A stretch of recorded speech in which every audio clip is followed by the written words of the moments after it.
বাসা কাশিমপুর। কাশিমপুর মানে? কেন্দ্রীয় কারাগার। ও, আপনি কি ওখানে ডিফেন্সে আছেন নাকি? না, অফেন্সে। অফেন্সে মানে? ওইটাই আমার ঘর বাড়ি। এখানে থাকি, ঘুমাই, খাই দাই, মাঝে মধ্যে ভাই ব্রাদারদের টানে বাইরে আর কি। আপনি কি আসামি নাকি? না, পাশামি। আসামি মানে? আমি আসামি, নাম পাশা, তাই পাশা। ও তাই বলুন। আসলে কাবিলা পরীক্ষা হলে নকল করেছে, তো এখন আমরা ওর রেজিস্ট্রেশন আটকে দিয়েছি। আগামী সেমিস্টার ও পরীক্ষা দিতে পারবে না।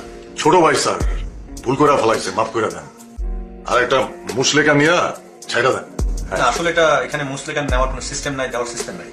তাহলে স্যার যেটা নেওয়ার সিস্টেম দিব না স্যার। না না, এখানে এরকম কিছু নেওয়া হয় না। আমি চাই ওকে আপনারা শাসন করেন, কারণ ও নকল করেছে, পরবর্তীতে যেন ওই কাজটা রিপিট না করে। আমি মনে হয় আপনাদের বোঝাতে পেরেছি। জি স্যার, বুঝছি। না তুই নকল করছো কেন? তুই পড়ালেখা করবা, তুই নকল করে পরীক্ষা না না, ওকে মারার দরকার নেই, ও তো যথেষ্ট বড় হয়েছে। আমার মনে হয় আপনারা বোঝালেই ও বুঝবে। ধন্যবাদ।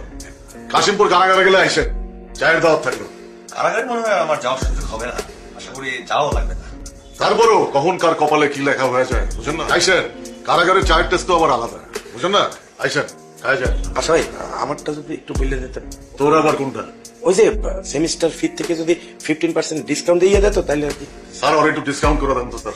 না, আসলে ডিসকাউন্টের বিষয়টা তো আমরা দেখি না, এটা রেজিস্টার অফিস থেকে। স্যার রেজিস্টার বিল্ডিং থেকে রেজিস্টার স্যার বলে দিয়েছে, আপনি যদি একটা রিকমেন্ডেশন লেটার লিখে দেন 15% ডিসকাউন্ট দিয়ে দিবে স্যার। আপনি ভালো করে পড়াশোনা করুন, দেন আপনি তো ওইবার পাবেন। স্যার ভালো করে পড়ালেখা করবো কেন? টেনশনে তো পড়তে পারি না স্যার। এই যে টিউশন ফি এতগুলো টাকা দিতে হবে, টাকা তো প্রতিবারই শর্ট পেরিয়ে অনেক কষ্ট করে টাকা দেয়। 15% ডিসকাউন্ট দিয়ে দিলে স্যার পড়ালেখা করে ফাটাইয়ে ফেললে রেজাল্ট করবো স্যার। আচ্ছা ঠিক আছে, আমি দেখছি। আরিফিন, আপনার কিছু? না স্যার, আপনি এমনিতেই সবাইকে অনেক কিছু দিয়েছেন, আমার কিছু প্রয়োজন নেই। Thank you sir. আচ্ছা ঠিক আছে, ধন্যবাদ।